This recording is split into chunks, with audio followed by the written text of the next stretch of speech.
Baking as a daily ritual, flour dusts the air, a fine, soft powder settling like fresh snow on the dark wood of the kitchen counter.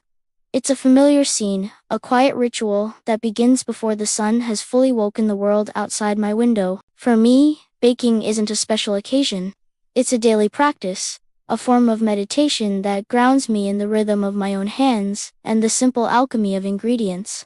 It's the gentle crack of an egg against a ceramic bowl, the steady hum of the mixer, the patient waiting for dough to rise. This isn't about creating elaborate show-stopping confections.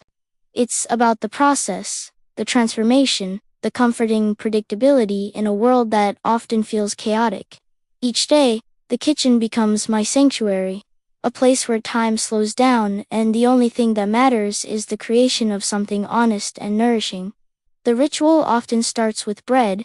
There is something fundamentally satisfying about making a loaf from scratch. It connects me to a long, unbroken chain of human history, to countless generations who have performed this same act of transformation. I measure the flour, its weight, a promise of substance. A little yeast, a pinch of salt, a measure of warm water, humble components that hold the potential for life. Kneading is the heart of the process. It's a physical conversation with the dough. I push, fold, and turn, feeling the gluten develop, the mass transforming from a shaggy, sticky mess into a smooth, elastic sphere. My thoughts wander with the repetitive motion, anxieties of the day kneaded away, replaced by a focused calm. It's a workout for the hands and the soul.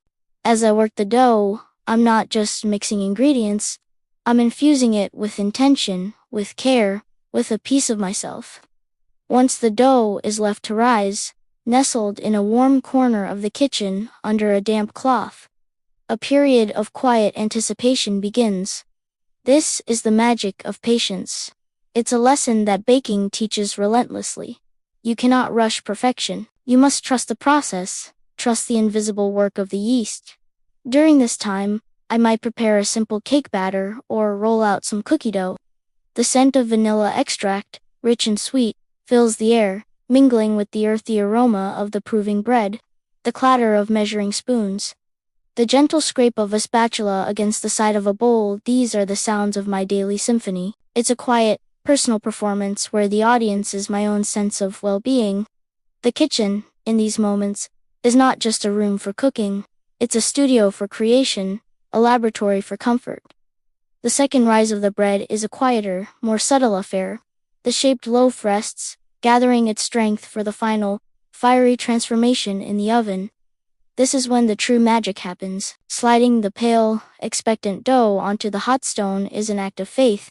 I close the oven door, and for a while, all I can do is wait and watch through the small glass window.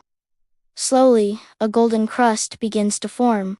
The kitchen fills with that universally beloved aroma, a scent so powerful it can evoke feelings of home, comfort, and security even in a stranger. It's a fragrance that speaks of warmth, of sustenance, of love made tangible. It's the smell of a promise fulfilled.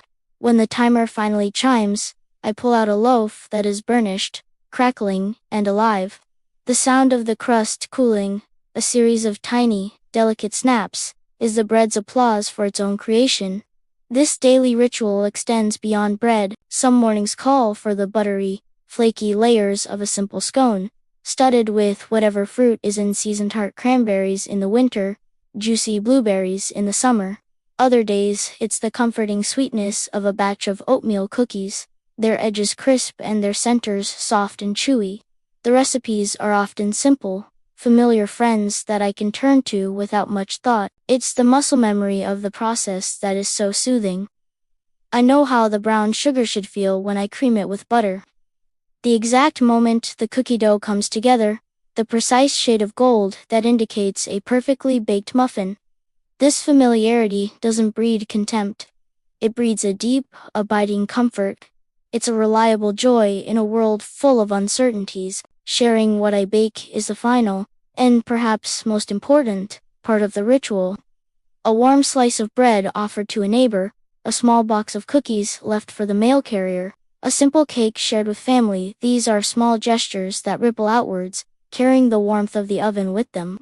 Baking, for me, is an act of service, a way to communicate care without words. It's a way to nourish others, to offer a moment of simple pleasure in their day.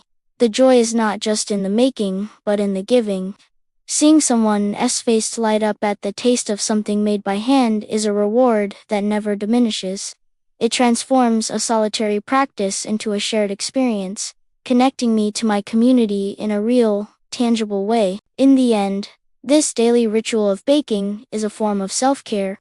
It's a way to engage all my senses: the feel of the dough, the sound of the mixer, the sight of the rising cake, the smell of the baking bread, and finally, the taste of the finished product. It forces me to be present, to focus on the task at hand, to find beauty in the small, seemingly mundane details of life. It's a reminder that we have the power to create something beautiful and nourishing from the simplest of ingredients. It's a practice that teaches patience, rewards effort, and fosters a sense of connection to the world around me. As I clean the flour from the counter and wash the last of the bowls, the kitchen is quiet once more. But it's filled with the lingering warmth and a sense of accomplishment. The day has been properly started. A simple act of creation has set the tone, a quiet affirmation that even on the most ordinary of days, there is room for a little bit of magic. And tomorrow, before the sun rises, the ritual will begin again. Baking as a daily ritual.